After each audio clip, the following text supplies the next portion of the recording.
Hola, hola, ¿qué tal? ¿Cómo están, queridos amigos de este canal, de este programa de Acuarela Latinoamericana? Hoy día tenemos nuevamente a nuestro querido amigo y compañero Carlos García, quien estuvo ya en dos oportunidades anteriores, que no ha salido al aire todavía. Esta va a ser la última y luego va a empezar eso, a comenzar a salir al aire y vamos a saludar primero a Carlos.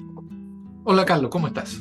Hola Oscar, mucho gusto de saludarte una vez más y estamos dispuestos a responder lo que esté dentro de tu programa.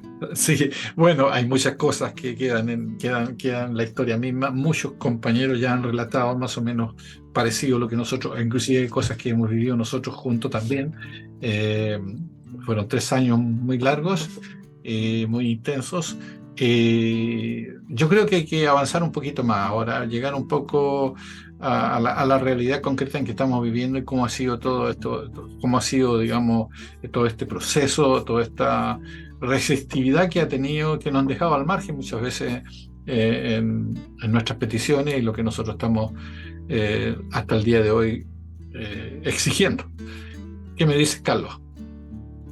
Bueno, hay un tema de fondo que comenzó en agosto del 73 y que sigue vigente en nuestra historia y en nuestra situación específica de cada uno de los marinos antigolpistas, que la Armada, los aparatos jurídicos de la Armada nos procesaron y nos condenaron por sedición. Entonces, eso ese es un aspecto político, jurídico, eh, que tiene su parte de aberración jurídica y aberración política, porque en el fondo, quienes estábamos destinados a defender la Constitución y las leyes y a todo gobierno legítimamente constituido, no podemos ser acusados de sedición cuando nos proponemos efectivamente cumplir con eso, defender lo que había que defender constitucionalmente. Pero atentar contra el Estado de Derecho, atentar contra un gobierno legítimamente constituido es sedición. Entonces, los mandos navales, en este caso, organizaron un golpe de Estado, que es una sedición a gran escala, y ellos se dieron el lujo de condenarnos a nosotros por sedición.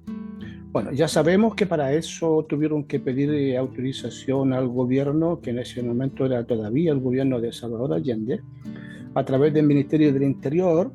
El intendente de Valparaíso presentó un requerimiento para que nos procesen por la Ley de Seguridad Interior del Estado, que es una prerrogativa del Poder Ejecutivo. Los tribunales navales a nosotros no nos podían procesar por sedición, solamente por incumplimiento de deberes militares o por otras faltas al reglamento. Entonces, ¿qué pasó? Que durante toda la dictadura, nosotros, los marinos antigolpistas, aparte de cumplir años de prisión, aparte de partir al exilio, aparte de algunos integrarse a la lucha social o a la lucha de resistencia, vivimos todo ese periodo aplastados por esa historia, condenados por sedición. Durante los 17 años de dictadura estuvimos en la oscuridad, no teníamos a quién recurrir y no había espacios para reclamar algo durante esos 17 años. Entonces, recién después del año 1990, cuando se instalan los primeros gobiernos civiles continuadores de la dictadura, eh, bueno, recién pudimos encontrar espacios para reencontrarnos orgánicamente, socialmente. Empezamos a juntarnos y a organizarnos de nuevo porque se abrió un espacio reivindicativo, y también un espacio para presentar recursos jurídicos en los tribunales de justicia. Pero hubo que esperar que pasara todo el periodo más duro de la dictadura para que eso fuera posible. Entonces, bueno, estamos todavía a 50 años de aquel proceso, todavía estamos condenados por sedición. Todavía. Eso nunca se ha eliminado. Ningún gobierno lo ha eliminado. Entonces, eso es algo que pesa mucho y debiera eliminarse. Esa es una de las tareas que tenemos en el periodo actual, buscar la forma de que el actual gobierno o el gobierno que sea se desista de ese requerimiento que fue presentado el 14 de agosto de 1973, porque cualquier gobierno tiene facultades para desistirse de un requerimiento por ley de seguridad del Estado. Eso está establecido en la ley. Entonces, bueno, ese es un aspecto imprescindible en la situación actual nuestra.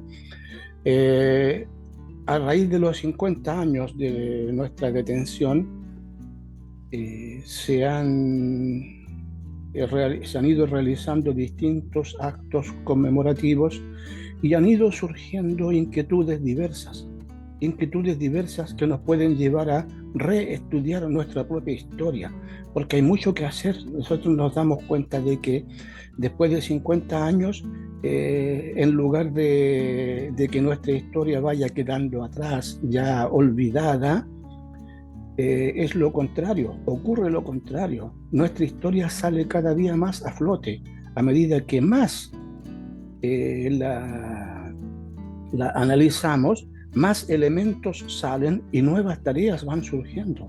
Entonces, bueno, tenemos un proceso ya bastante culminado, que es la parte reivindicativa de que a raíz de la ley de exonerados políticos, la mayoría de los exmarinos fueron incorporados a esa ley para tener una pensión compensatoria. Esa parte reivindicativa ya ha ido quedando atrás. Creo que ya no hay nada más que hacer ahí, pero se abren otras perspectivas. Por ejemplo, hay una querella que se presentó el año 2003 que fue rechazada, una querella por torturas. Después se insiste el año 2008 y ahí fue acogida a tramitación y sigue pendiente hasta el día de hoy. Bastante escuálida, porque en el transcurso de su tramitación, los mandos de la Armada han puesto mucho empeño en destruir lo que va construyendo un par de ministros en la Corte de Apelaciones de Valparaíso, sobre todo uno que ha desarrollado un trabajo de años muy positivo, pero eso se ha ido destruyendo con el paso de los años y por nuestra parte no hemos sido capaces de mantener a flote y lograr que haya un fallo condenatorio a los torturadores del año 73. Carlos, esa es una tarea pendiente. Carlos, La otra parte, antes que pases ahí, la otra parte es que se ha mantenido a flote, es que también en la parte de justicia o compensación hay muchos compañeros que han presentado demandas civiles. Entonces, surgen nuevas tareas y ahora nos siguen surgiendo nuevas tareas a medida que vamos estudiando nuestra propia historia. Sí, dime. Sí, justamente, disculpa que te interrumpa, está muy interesante lo que estás planteando y lo que estás relatando, digamos. Habla de advertir lo que fue la acusación de sedición y motín. Quizás algunos oyentes o televidentes que están viendo este programa, a nosotros fuimos acusados en un principio como incumplimiento de deberes militares. Y ahí en donde hubo, bajo el gobierno de Salvador Allende, que no fue Allende en sí, sino que fue tú manejas mejor eso, el intendente, el que estaba ahí a cargo de eso. Sería bueno aclararlo para los oyentes y después, en vista de eso, nos acusan de sedición o motín. Y realmente los sediciosos fueron ellos. Después, más adelante, tú planteas en general la disponibilidad de los mandos de la Armada, quienes están, la parte jurídica, están siempre tratando de evitar de que esto, digamos, se se dé a conocer y se lleve a cabo. ¿Qué es lo que falta? Y falta una voluntad política frente a lo que tú planteas para poder, digamos, esa querella o eso, o no querella, sino que esa ley que se nos aplica en ese momento, en agosto del 73. ¿Qué es lo que crees tú? Hice varias preguntas al mismo Sí, sí. tiempo, pero bueno, espero que las... Bueno, primero es que no fue el presidente Allende en persona quien patrocinó el requerimiento en nuestra contra, pero sí dentro del Poder Ejecutivo es el Ministerio del Interior el que está facultado para autorizar los procesamientos por ley de seguridad interior del Estado. Entonces, en Valparaíso, el intendente provincial es un delegado del ministro del Interior. Cada intendente provincial, hablamos del año 73, ahora puede que haya cambiado un poco la legislación de la descentralización del Estado Nacional, pero en esa época existían los intendentes provinciales y cada intendente provincial era un representante territorial del ministro del Interior. Entonces, con una breve consulta al ministro del Interior, un intendente puede presentar un requerimiento por ley de seguridad del Estado a cualquier procesado. Entonces, eso es lo que ocurrió. A nombre del ministro del Interior, el intendente de Valparaíso presentó un requerimiento para que la Armada, para que los sediciosos nos procesen por sedición. El mundo al revés. Bueno, eso es. Entonces, lo otro es que en el transcurso de los años, perdón, hemos comprobado que la Armada, los mandos de la Armada, sobre todo después del año 1990, no aceptan que su gente sea procesada. Se la juegan para evitar los procesamientos. Bueno, todas las Fuerzas Armadas, todos los mandos, todos los cuerpos de generales y los cuerpos de almirantes, se la juegan para destruir pruebas, para borrar archivos, y no es una excepción en la Armada, que se la juega a nivel judicial para no colaborar en los juicios contra los torturadores, por ejemplo. La Armada siempre ha jugado en contra de los procesos judiciales, sobre todo en la Corte de Valparaíso. Cuando se investiga, por ejemplo, el caso de las torturas y hasta muerte provocados a prisioneros en el buque Escuela Esmeralda, cuando el Poder Judicial solicita la nómina de todo el personal de la Armada, un ministro dijo una vez que, bueno, era lamentable, pero la Armada le envió el listado de suboficiales y clases. O sea, le envió la nómina de la tropa y se supone que en ese buque no había oficiales. Entonces, cuando le preguntan, bueno, ¿dónde está la nómina de los oficiales del buque Escuela Esmeralda de ese periodo? Dice, bueno, se nos borraron esos datos. Entonces, eso se llama obstrucción a la justicia. Pero cualquier civil que sea acusado de obstrucción a la justicia es procesado. Los mandos navales nunca han estado expuestos a esa sanción. Entonces se sienten impunes, se sienten con poder para burlarse de todo eso. Y en este caso, cuando nosotros intentamos avanzar en un procesamiento a los torturadores, a aquellos oficiales que nos torturaron y dirigieron la tortura del año 73 en agosto, los mandos navales los protegen. Eso públicamente no aparece, pero en la práctica se nota demasiado. Entonces, cuando preguntas qué es lo que podemos hacer, yo digo, bueno, primero que nada, comprender de mejor manera los aspectos jurídicos comprender de mejor manera las maniobras que realizan los mandos navales en la Corte de Valparaíso y comprender que necesitamos equipos jurídicos más sólidos de los que hemos tenido, porque ha habido un desempeño insuficiente, es evidente, insuficiente en algunos periodos en que la contraparte intensifica su actividad y logran, en un par de años, logran la revocación de los procesamientos a la mayoría de los procesados. Recordemos que en octubre del año 2015, un ministro en visita a cargo de la querella por torturas contra los marinos antigolpistas dictó auto de procesamiento contra 18 oficiales a nombre de 9 querellantes. De los 20 querellantes que éramos más o menos en esa fecha, consideró que 9 de los querellantes habían presentado suficientes pruebas y antecedentes y se basó en esos 9 para dictar ese fallo de procesamiento contra 18 oficiales. Pero quedamos 10 o 11 afuera. Lo que se llama en términos judiciales, quedamos como querellantes sin procesados.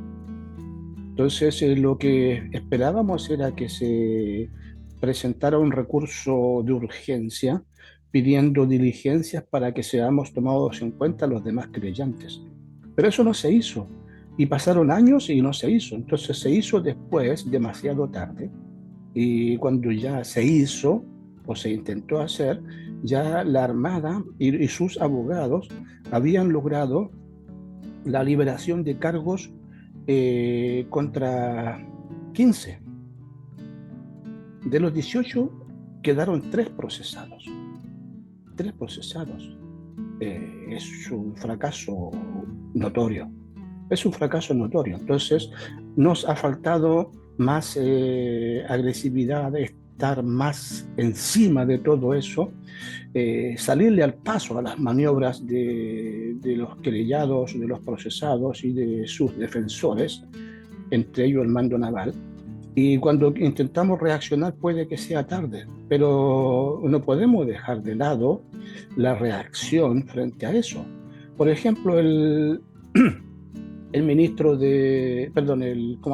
nuevo comandante en jefe de la Armada ha declarado de que todos los crímenes de lesa humanidad debieran ser procesados por los tribunales de justicia.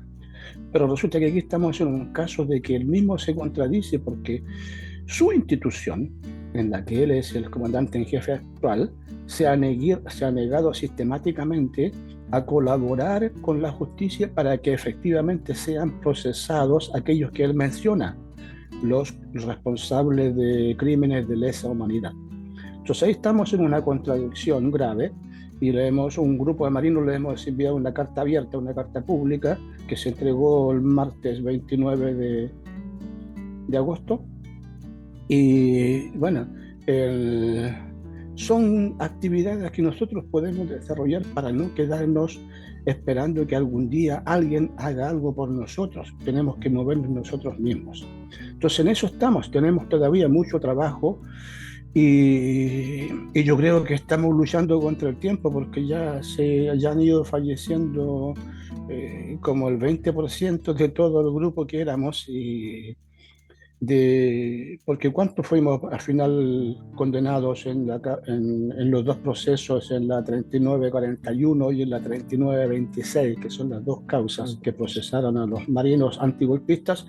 Éramos como 92 condenados al principio, creo. De acuerdo, un historiador dijo, el profesor Magasis, dijo que al final se emitió condena contra 92 marinos.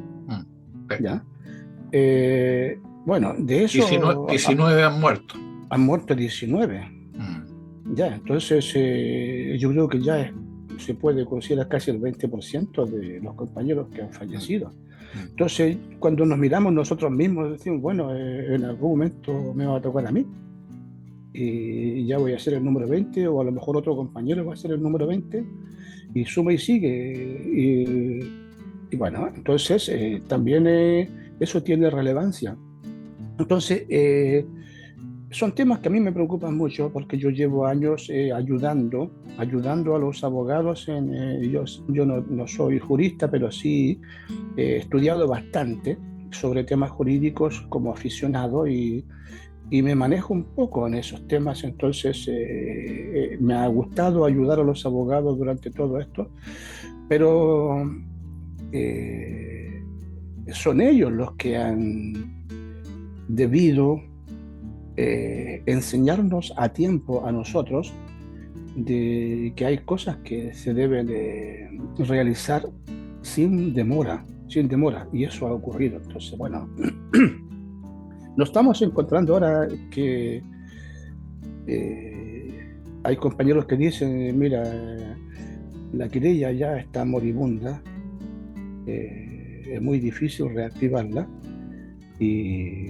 porque hay 3 procesados. Bueno, se puede continuar con esos 3 procesados, pero la idea es que se haga un proceso a los torturadores y no solamente a 3, que una cifra muy poca, cuando sabemos que había una compañía de infantes de marina dirigida por el capitán Kohler, Luis Kohler Herrera, jefe era el jefe de instrucción del fuerte Borgoño en la base naval de Talcahuano. Porque él era jefe operativo en todos estos procesos de interrogatorio y torturas, porque incluso desde Valparaíso, ¿tú te acuerdas que desde Valparaíso le enviaron compañeros detenidos al Borgoño para que el capitán Kohler, se encargue de ellos, para que el capitán Kohler los haga hablar y logre las declaraciones que necesitaba la Marina para procesarlos por sedición? Así fue. Ya. Entonces, bueno, todo eso está documentado y esa historia está todavía vigente. Está vigente. Entonces, nuestra historia no ha quedado atrás para nada. Es una historia que sigue vigente y yo creo que Carlos, vamos a seguir durante un buen tiempo más dándole vuelta a todo esto, porque hay mucho que hacer todavía. Carlos, si el gobierno actual, de turno ahora, que es, digamos, que podría escucharnos y levanta esa querella, ¿qué significaría eso? Si levanta el requerimiento, o sea, ese decreto. Si se desiste del requerimiento, se abre una perspectiva un poco misteriosa, porque habría que conversar con un equipo jurídico para que nos diga si eso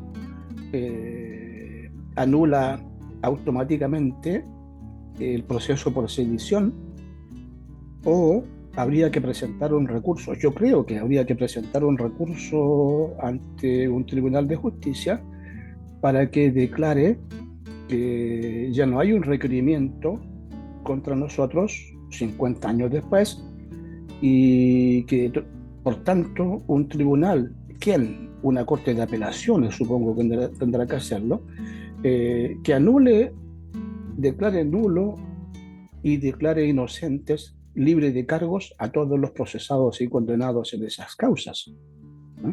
Entonces, es la anulación de todo ese proceso, un acto de justicia, porque nunca hemos sido sediciosos, nunca fuimos sediciosos. Los sediciosos ya quedó claro, los verdaderos sediciosos, a nosotros nos condenaron por sedición. Entonces, ha sido una injusticia que se ha mantenido por 50 años. Entonces, eso es posible derribarlo. ¿Cómo? Bueno, uno de los pasos es precisamente pedir al gobierno de turno que se desista de ese requerimiento. El proceso y las condenas quedarían anuladas. ¿Y eso daría paso a qué?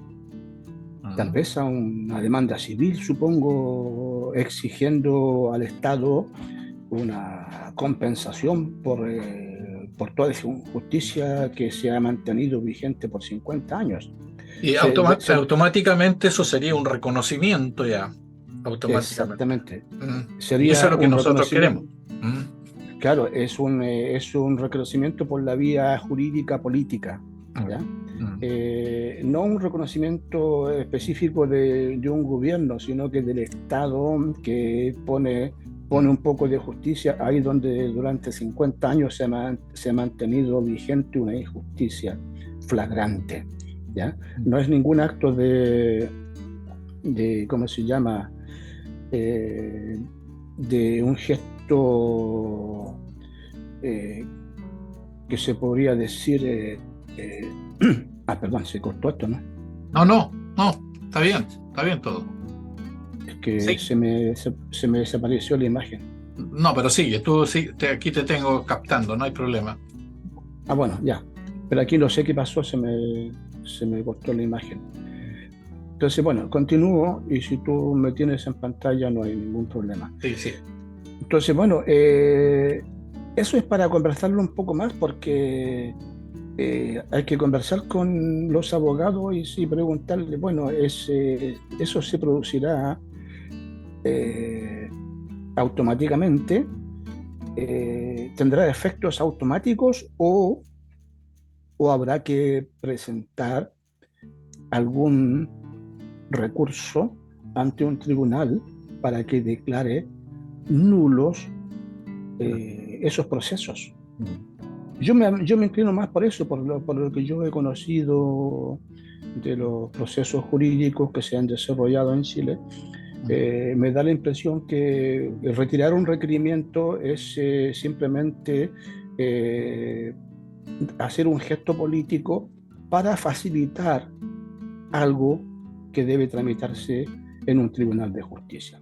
Entonces nosotros seguimos los marinos antigolpistas dependiendo en buena medida del Poder Judicial si queremos lograr algo concreto, ya sea con demandas civiles, con una querella, ya sea con la nulidad procesal, porque esa es una demanda que tenemos nosotros de hace muchos años en el aspecto jurídico, la nulidad procesal, que los compañeros de la FACH, por ejemplo, los que estuvieron sometidos a consejos de guerra, lo lograron, pero ellos llegaron hasta la Corte Interamericana de Derechos Humanos para lograr eso, y lo lograron por la vía judicial, porque políticamente ningún gobierno se comprometió a ayudarles para que sus procesos sean anulados. Recién la Corte Interamericana de Derechos Humanos estableció que el estado de guerra, los consejos de guerra, los tribunales militares en tiempos de guerra, los prisioneros de guerra, todas las condenas de consejos de guerra, fue todo eso ilegal.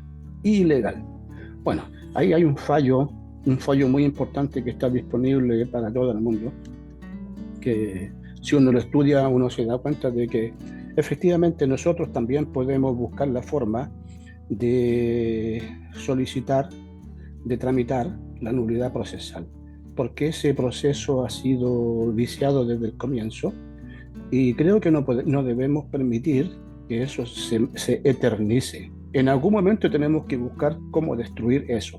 Un primer paso es pedir precisamente al gobierno de turno que se desista de ese requerimiento, porque eso nos permite pasar a otra etapa dentro del Poder Judicial. Bueno, Carlos, nos quedan algunos minutos, quedan exactamente 6 minutos. Habría que redondear de todas estas intervenciones que tú has tenido, esta es la tercera y la última, como lo dije en un principio.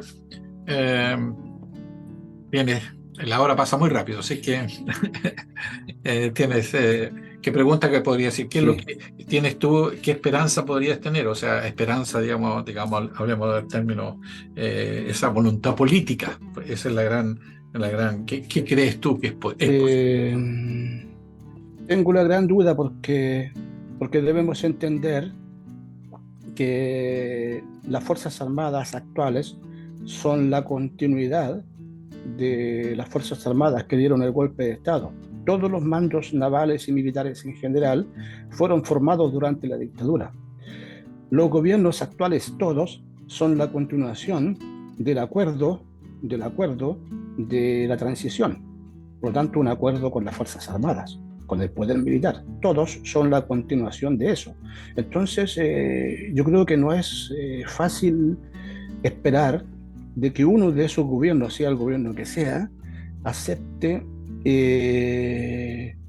aprobar algo que en justicia corresponde, pero no creo que sea tan fácil que acepte, porque eso significa darle un golpe al golpismo naval, porque los golpistas se la jugaron para procesarlos por sedición y los gobiernos son muy tímidos, timoratos en ese aspecto y no se atreven a desafiar lo resuelto por los cuerpos de generales, por los cuerpos de almirantes y sobre todo por los acuerdos alcanzados en el año 1989 para que los militares aceptaran traspasar el poder a los civiles, pero los militares, aparte de que habían perdido un plebiscito, de todas maneras tenían poder y lo tuvieron para imponer condiciones.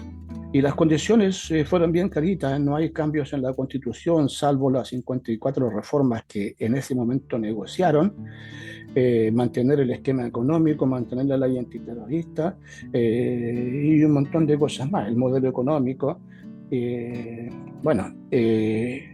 los gobiernos civiles tomaran el gobierno, que lo administraran, pero que en ningún caso volvieran a foja cero. O sea, si la burguesía chilena y las Fuerzas Armadas dieron un golpe de Estado, no es para que después de un par de décadas otro gobierno venga a deshacer todo eso. No lo permitieron. Entonces eso sigue vigente. Yo tengo dudas de que el actual gobierno se desista del requerimiento. Ojalá lo haga porque es un acto de justicia, nada más y nada menos. Pero si no lo hace, bueno, tendremos que desenmascarar a este gobierno que no se atreve a desarrollar actos de justicia y habrá que seguir buscando otras vías para llegar a lo mismo. Porque hay muchas pruebas. Hay muchas pruebas. Mira, si tú has conversado con el profesor Magasis, mira, basta con que leamos completamente su trabajo de doctorado sobre el movimiento de marinos antigolpistas para darnos cuenta que ese estudio académico demuestra con creces la aberración jurídica que se cometió contra los marinos antigolpistas. Si esa prueba, más otras pruebas, se fueran acumulando, podríamos crear un expediente bastante grande de aberraciones jurídicas y políticas y a lo mejor con eso podríamos hacer algo. Bueno, por eso yo digo, hay mucho que hacer todavía. ¿Y lo que dices, qué piensas con respecto a lo que en la isla Dawson plantearon las autoridades, digamos, de la Marina, de la Armada con respecto a lo que dijeron? Bueno, ahí el almirante se comprometió a una política de que nunca más haya funcionarios de Estado, ministros de Estado, sometidos a lo que fueron sometidos ahí en un campo de concentración en el extremo sur de Chile. Pero eso es una ceremonia que toma una pequeña parte de la problemática, porque la Marina tuvo campos de concentración, en la quinta región tuvo 3 campos de concentración, y solamente mencionó el de Isla Dawson. ¿Y qué pasa? Que en Isla Dawson no hay nada pendiente. Ahí está todo resuelto. Los prisioneros de Isla Dawson fueron fueron compensados por los daños morales allí sufridos, porque eso se llama daños morales, jurídicamente se llama así, le podríamos llamar de otra forma, pero jurídicamente se llama daños morales sufridos en ese campo de prisioneros. Ellos no presentaron ninguna querella contra el personal por malos tratos, todo eso, sino que presentaron una gran demanda civil que no procesó a nadie, pero sí el Estado, el Poder Judicial, la Corte Suprema, resolvió que por todos los daños sufridos ahí y sin mayor investigación, porque era evidente que esa gente lo pasó mal, así decía el fallo, se le otorga una compensación o una indemnización de 150 millones de pesos a cada uno. Ahí quedó zanjado el tema. Entonces el almirante ahí no se va a enfrentar con gente que tiene problemas pendientes y que tiene un proceso abierto o que pueda realizar algo más. Es muy fácil, es muy fácil. Ese es un tema fácil, Claro. es una tarea muy fácil porque ahí está todo resuelto, no hay nada pendiente, no hay cuentas pendientes. Más encima, algunos de esos personeros políticos que eran de la élite de la Unidad Popular, se han hecho empresarios. Entonces ya no estamos hablando de proletarios que sufrieron los efectos de la dictadura, no, son funcionarios del Estado y hay de todo, hay de todo. Habrá gente que sigue siendo de izquierda y otra gente que ya no es de izquierda. Y algunos que están dispuestos a ponerse en la buena, a llegar a acuerdos políticos con los mandos militares y otros no. Pero bueno, ahí se intentó hacer una especie de reconciliación entre los mandos navales y los exprisioneros de Dawson, pero eso no es posible que el almirante lo realice con otra gente, con la gente que estuvo en los campos de concentración de Puchuncaví, de Coyihuay, de Ritoque, que eran 3 campos de concentración. Yo creo que el almirante y ningún almirante se atreve a mirar a la cara a los sobrevivientes de esos campos. No creo que se atreve a mirar a la cara a las mujeres que fueron violadas en el buque Escuela Esmeralda, ni a los sobrevivientes de los buques Lebu y Maipo, que ahí torturaron mucha gente y murió gente en todos esos lugares de detención y de tortura. Entonces no creo que se atreva a mirar a la cara. Se va a cortar en cualquier momento, Carlos. Ya. Tampoco creo que se atreva a mirar a la cara a las estudiantes que llevaron de los liceos de Valparaíso a la Academia de Guerra Naval